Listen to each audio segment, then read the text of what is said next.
हाँ, हम लोग भी बात कर रहे थे रोल ऑफ जुडिशरी में कि जुडिशरी के जो अलग अलग रोल होते हैं उसमें डिस्प्यूट रिजोल्यूशन यानी कि डिस्प्यूट्स को सॉल्व करना, चाहे वो सिटीजन से सिटीजन के बीच में हो, सिटीजन से गवर्नमेंट के बीच में हो। ठीक है, सिटीजन और गवर्नमेंट में हमने एग्जांपल दिया था लैंड को लेकर के कि लैंड डिस्प्यूट्स वगैरह होते रहते हैं, तो जो लोग होते हैं वो अपने गवर्नमेंट से अपने बनाए हुए लॉ से खुश नहीं होते, तो वो इस पर वो अलग अलग पिटीशन याचिकाएं वगैरह दर्ज करते हैं। ये पूरा मामला है। ठीक है, states government, to states government, जैसे हमने बताया था, चाहे कावेरी रिवर का मुद्दा हो, चाहे गोदावरी रिवर, रिवर्स के बीच में, क्योंकि एक रिवर जो होती है वो कई सारे स्टेट्स में फ्लो करती है, तो वाटर की प्रॉब्लम होती है कि हमारे स्टेट्स में कम आ रही है, हमारे स्टेट्स में ज़्यादा वाटर है, हमारे में कम है, तो कम वाला जो है वो स्टेट गवर्नमेंट के पास। अब क्योंकि स्टेट गवर्नमेंट दो लड़ गए हैं आपस में, तो मामला सेंट्रल तक पहुंचता है, और सेंट्रल तक करने का मतलब अब यहाँ पे गवर्नमेंट कौन है, क्योंकि हम जुडिशरी पढ़ रहे हैं, तो दो स्टेट्स की प्रॉब्लम है, तो यहाँ पे हाई कोर्ट डील करेगा, या फिर हाई कोर्ट से नहीं हुआ तो मामला ज़्यादा प्रॉब्लम होती है तो सुप्रीम कोर्ट के पास पहुँचता है। Between the central and state government, अगर सेंट्रल और स्टेट गवर्नमेंट में कोई प्रॉब्लम आती है तो जैसे एक एग्जाम्पल हम जीएसटी का ले सकते हैं। जीएसटी का एग्जाम्पल क्या था कि जब भी टैक्स आया था शुरू में, तो यहाँ पे सेंट्रल गवर्नमेंट ने अपने तरीके से, क्योंकि सेंट्रल और स्टेट के बीच में पहले ये तो समझ लो कि सेंट्रल और स्टेट के बीच में किस बात की लड़ाई हो सकती है। यहाँ पे लड़ाई होती है फाइनेंशियली। फाइनेंशियली मतलब कि सेंट्रल गवर्नमेंट ने कोई टैक्स वगैरह जैसे जीएसटी लगा दिया, तो उससे बहुत सारे स्टेट गवर्नमेंट्स को प्रॉब्लम हो रही थी, वो अपने तरीके से टैक्स लगाना चाहते थे जिससे उनकी जो फाइनेंशियल नीड्स हो उनके स्टेट्स की वो अच्छे से पूरी की जा सके। लेकिन सेंट्रल का जो जीएसटी था वो तो बहुत सारे स्टेट्स से कुछ नहीं थे, तो इन दोनों में डिस्प्यूट का मेन रीजन क्या था, टैक्स। ठीक है, और फाइनेंशियली प्रॉब्लम यही इशू बनता है दो लोगों के बीच में, सेंट्रल और स्टेट के बीच में। ठीक है, तो ये तो था कि डिस्प्यूट्स इतने सारे लोगों के बीच में आता है और किस किस तरह के डिस्प्यूट हो सकते हैं। जुडिशियल रिव्यू समझ ही गए थे कि जो कोर्ट होता है वो क्या करता है, कॉन्स्टिट्यूशन का फाइनल इंटरप्रेटर होता है। इंटरप्रेटर क्यों होता है, क्योंकि अगर ये हाई कोर्ट हो गए या फिर सुप्रीम कोर्ट हो गए, अगर ये दोनों देखते हैं कि जो लॉ लगाया गया है, जो नया जो लॉ बन के आ रहा है, वो लॉ कहीं ना कहीं सिटीजन्स के फंडामेंटल राइट्स को वायलेट कर रहे हैं या ये कॉन्स्टिट्यूशन के अकॉर्डिंग नहीं है, तो उस मैटर को ये दोनों कोर्ट, चाहे हाई कोर्ट हो चाहे सुप्रीम कोर्ट हो, ये उसको जुडिशियल रिव्यू के लिए रख देते हैं।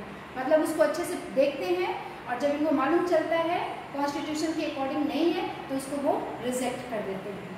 ठीक है, उस लॉ को नहीं मानते हैं। अब आगे क्या है, जुडिशियल रिव्यू का मतलब क्या हुआ, अपहोल्डिंग। नेक्स्ट क्या है, upholding the law and enforcing fundamental rights.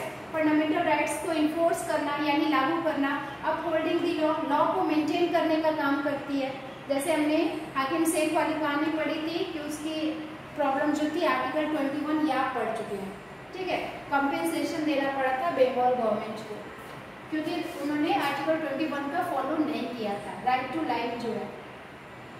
अब क्या है, इंडिपेंडेंट जुडिशरी।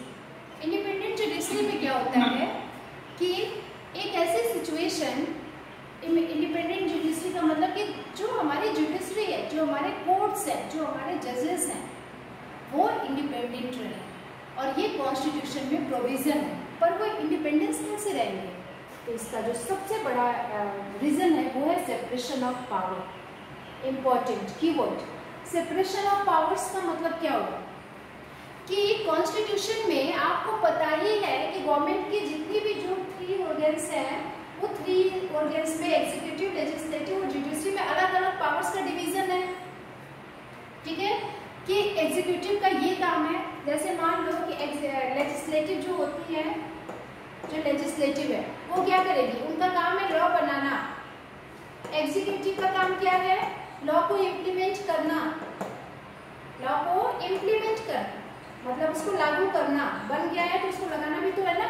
और जुडिशरी का काम है कि जो लॉ बनी है वो सही से चल रही है कि नहीं, ऑब्जर्व करना, और वो कॉन्स्टिट्यूशन के अकॉर्डिंग काम कर रही है कि नहीं कर रही है। अगर काम कॉन्स्टिट्यूशन के अकॉर्डिंग तो बस इनको पकड़ो और इनको पकड़ो। इसलिए यहाँ पे दोनों जो जुडिशरी है वो क्या है, इंडिपेंडेंट है। Because of the separation of power in all 3 organs of the government. ठीक है, तो here what does this mean is the other branches government like legislature, that is legislature and executive, can't interfere in the work of the judiciary, can't interfere in the work of judiciary. The courts are not under the government and do not act on their behalf. क्योंकि courts जो है वो government के under में रहकर काम नहीं करेगी, मतलब गवर्नमेंट के अंडर में रहकर काम नहीं करने का मतलब क्या हुआ कि वो उनके बिहाफ पे काम नहीं करेगी। जो जस्ट है, जो न्याय है, उसी के अकॉर्डिंग काम करेगी। और न्याय कहाँ से मिलेगा? कॉन्स्टिट्यूशन से मिलेगा। ठीक है, so for the above separation to work well it is also crucial that all जजेस in High Court as well as Supreme Court are appointed. अब इनका जो अपॉइंटमेंट होता है जजेस का हाई कोर्ट में या सुप्रीम कोर्ट में, वहाँ पर इन लोगों की यानी कि गवर्नमेंट की जो अदर 2 बॉडीज हैं, लेजिस्लेटिव और एग्जीक्यूटिव, इन दोनों का इंटरफेरेंस अपॉइंटमेंट में बहुत कम होता है, वेरी लिटिल या कह लो ना के बराबर। क्यों? क्योंकि इनका अपॉइंटमेंट कैसे होता है? जो जजेस होते हैं उन जजेस की अपनी एलिजिबिलिटी होती है, अपनी एलिजिबिलिटी होती है, और एलिजिबिलिटी अगर वो फुलफिल कर रहे हैं तो वो प्रेसिडेंट उनको अपॉइंट करता है। ठीक है, तो यहाँ पे इनका रोल जो होता है बहुत कम होता है, ना के बराबर होता है। और अगर एक बार ये अपॉइंट हो जाते हैं ये जजेस, तो it is very difficult to remove a जज। एक जज को हटाना बहुत ज्यादा मुश्किल होता है। ठीक है, तो ये है यहाँ पे इनका इंटरफेरेंस, ये इंडिपेंडेंट बॉडी क्यों है इसका आंसर। अब है कि it is the independence of the judiciary that allow the court to play a crucial role. अब हमें यहाँ पे ये देखना है कि इनका रोल क्या हो जाता है। ये देखिए कि there is no misuse of power by the legislature and the executive. अब ये देखते हैं कि पावर का मिसयूज नहीं होना चाहिए लेजिस्लेचर और एग्जीक्यूटिव के द्वारा। जो मन में आया लॉ बना दिया। लेजिस्लेचर का काम क्या होता है आपको पता ही है ना कि लेजिस्लेचर में कौन कौन लोग होते हैं। क्लास देखो, लेजिस्लेचर में कौन होता है? जो लॉ बनाता है। लॉ कौन बनाता है? जो एमपीज होते हैं। ठीक है, एमपीज होते हैं। सेंट्रल की बात कर रही हूँ। एमपीज में कौन लोग होते हैं? वही जो मिनिस्टर्स होते हैं, जो कैबिनेट्स होते हैं, और जो अपोजिशन के लोग होते हैं। कैबिनेट, अपोजिशन और जो अदर पार्टी जो जीत के जाती हैं वो सारे लोग। यानी कि लेजिस्लेचर में कौन आता है? प्रेसिडेंट आते हैं, पीएम आते हैं और उनके मिनिस्टर्स आते हैं। ठीक है, तो लॉ बन, तो ये इन तीनों का रोल तो होता है लेजिस्लेचर में। लेकिन बाकी जो मिनिस्टर्स होते हैं, जो पार्लियामेंट में बैठते हैं, उनका क्या होता है? उन्हीं के थ्रू तो ये लॉ पास होता है ना। इन लोगों ने लॉ बना दिया, गवर्नमेंट ने लॉ बना दिया। लॉ ऐसे थोड़ी बना, एक प्लान तैयार किया गया। ठीक है, एक ड्राफ्ट बना, फिर एक प्लान बन गया, ड्राफ्टिंग हो गई। ड्राफ्टिंग होने के बाद अब वो सबके सामने प्रेजेंट किया जाएगा। अब ये देखा जाएगा ना कि जितने भी पार्लियामेंट में एमपीज बैठे हैं वो सभी से एग्री कर रहे हैं कि नहीं, फिर उसको पास कराया जाता है। तो एक होता है कि 1/4 मेजोरिटी चाहिए, किसी लॉ में हाफ मेजोरिटी चाहिए of the parliament, of the Lok Sabha, of the Rajya Sabha. इसका एक अलग प्रोसेस होता है। ठीक है, तो उसमें से ये जब पूरा ड्राफ्टिंग लोकसभा से भी और राज्यसभा से भी जब दोनों जगह से पास होके जाता है, तब जाके प्रेसिडेंट का साइन होता है और तब वो भी लॉ बन जाता है। तो लॉ ये लोग अपने हिसाब से नहीं बना सकते हैं, लॉ भी बनना चाहिए। तो यहाँ पे जुडिशरी का रोल क्या है? वो यही देखता है कि जो लॉ बना है वो कॉन्स्टिट्यूशन के अकॉर्डिंग है कि नहीं है। ठीक है, तो वो क्या करता है, ये लोग अपने पावर का मिसयूज ना कर सके, ये एमपीज अपने हिसाब से लॉ ना लगा सके। कि अब आपको पता ही कि ये लोग कहाँ पावर का मिसयूज कर सकते हैं जिसमें इनका फायदा हो सकता है। ठीक है, it also play a crucial role in protecting the fundamental rights of citizens. और ये भी देखना कि ये जो मिसयूज ना करे अपने पावर का, एग्जीक्यूटिव एंड लेजिस्लेचर। बिकॉज कि आपको पता है कि if any violation of the fundamental rights anyone can approach to the court if they believe that their rights have been violated. Clear? अब यहाँ पे आप डायरेक्ट को, अच्छा देखो फंडामेंटल राइट्स की इंपॉर्टेंस क्या है। राइट्स में 2 होते हैं, एक होता है फंडामेंटल राइट्स, ठीक है, और एक होता है लीगल राइट्स। लीगल राइट्स को वायलेट किया जाएगा तो आप पहुंचेंगे सीधे कहाँ? एग्जीक्यूटिव। आप पहुंचेंगे सीधे कहाँ? पुलिस के पास, पुलिस स्टेशन। लीगल राइट्स अगर वायलेट होता है तो।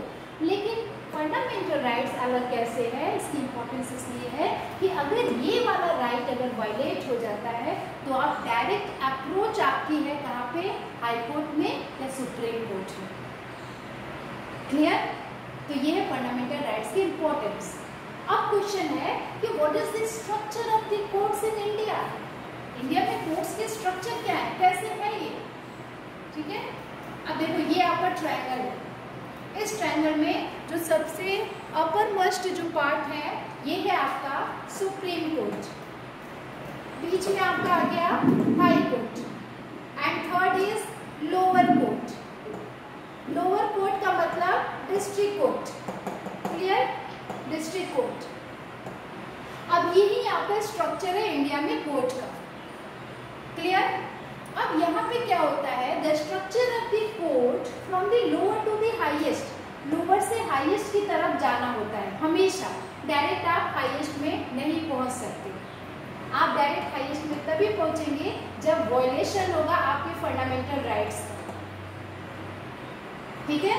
तो अब क्या होता है कि ये जो आपका ट्रायंगल शेप है, जो कोर्ट का स्ट्रक्चर है, अब यहाँ पे क्या होता है, थोड़ा सा ये समझ लो इसको। The court that most people interact with are what are called subordinate courts. अब ये सबऑर्डिनेट कोर्ट यानी डिस्ट्रिक्ट कोर्ट को ही हम सबऑर्डिनेट कोर्ट कहते हैं। अब जरा सा नीचे आ जाओ, ये लोअर कोर्ट या डिस्ट्रिक्ट कोर्ट है, तो यहाँ पे हम इसको क्या लिख सकते हैं, subordinate court. Subordinate court. Clear? अब देखो यहाँ पे कि सबऑर्डिनेट कोर्ट और district court, the court that most people interact with. अब किस कोर्ट से सबसे ज्यादा पीपल इंटरेक्ट करते हैं, सबऑर्डिनेट कोर्ट से, क्योंकि लोअर से ही स्टार्ट होती है। ठीक है? इसको डिस्ट्रिक्ट और तहसील लेवल पे भी ये बना होता है। टाउन्स में भी हो सकता है, डिस्ट्रिक्ट में भी हो सकता है। अब डिस्ट्रिक्ट कोर्ट में होगा तो क्या होगा, डिस्ट्रिक्ट जज होते हैं वहाँ पे, डिसाइडेड बाय अ डिस्ट्रिक्ट जज। ठीक है? और हर एक स्टेट में each state has a high court which is the highest court of that state. ठीक है? हाईएस्ट कोर्ट जो होता है हर एक स्टेट में होता है, और उसके ऊपर जो होता है वो सुप्रीम कोर्ट होता है, जो कि न्यू दिल्ली में है, presided by the chief justice of India. Who is the chief justice of India? Student को ये आपका वर्क है। चीफ जस्टिस ऑफ इंडिया कौन है, ये आपको जरा सा मुझे बताना है। अभी मैं इस चैप्टर को कल भी देखती हूँ तो कंटिन्यू करूंगी, कुछ इंपॉर्टेंट चीजें फिर से डिस्कस करेंगे। ठीक है? The decisions made by the Supreme Court are binding.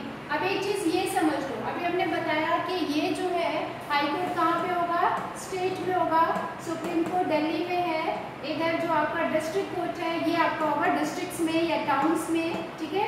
अब क्वेश्चन क्या है कि ऊपर वाला जो सुप्रीम कोर्ट है, ये नीचे के दोनों कोर्ट इसके डिसीजंस को मानने के लिए क्या होते हैं, बाइंड होते हैं, मतलब इनको फॉलो करना ही करना है अगर सुप्रीम कोर्ट ने कह दिया तो। ठीक है? अब यहाँ पे आगे क्या है, are this different level of courts connected to each other. अब जो ये हमारे 3 कोर्ट्स हैं, lower court, high court, Supreme Court, ये क्या एक दूसरे से कनेक्टेड है? Yes, in India we have an integrated judicial system. अब ये वर्ड को मार्क करो, what is integrated judicial system? Means this all 3 courts are connected to each other and their decisions made by the higher court, that is supreme court, are binding on the lower courts. supreme court का decisions इन दोनों को follow करना होगा, high court का decisions lower court को follow करना होगा। clear? They are integrated with each other. This means that a person can appeal to a higher court if they believe that the judgment passed by the lower court is not just. एक तो हमने ये समझ लिया कि इनके order को एक दूसरे को फुलफिल करना है, मतलब मानना है, अपर को लोअर वाले का मानना है, और एक दूसरी चीज आ गई अपील करना। अब देखो ये इम्पोर्टेंट है, ये मोस्ट इम्पोर्टेंट है, इसको समझ लो अपील करने का मतलब क्या होगा। देखो लोअर कोर्ट का अगर कोई डिसीजन दे दिया और लोअर कोर्ट के डिसीजन को अब जो सिटीजन है वो लोअर कोर्ट के डिसीजन को खुश नहीं है, वहां से खुश नहीं है, they are not happy with the satisfied with the decision of lower court, then what will happen, they will go to the higher court. अब वो हाई कोर्ट में अपील करेंगे। मान लो कि हाई कोर्ट के जो डिसीजन आए थे उन्होंने भी वही दिया है जो कि लोअर कोर्ट ने दिया है और वो फिर भी सेटिस्फाइड नहीं है, तब वो जाके सुप्रीम कोर्ट में पहुंच सकते हैं। तो यहाँ पे अपील करना मतलब कि एक जगह के डिसीजन से पूछना हो कि दूसरे में जाना, इसको अपील करना बोलते हैं। अब यहाँ पे एक एग्जांपल है अपीलेट सिस्टम का।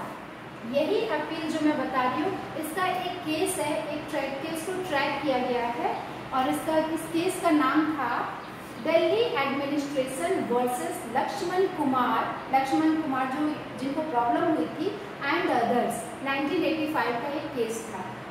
और ये केस लोअर कोर्ट से सुप्रीम कोर्ट तक कैसे पहुंचता है इसकी कहानी नीचे दी हुई है।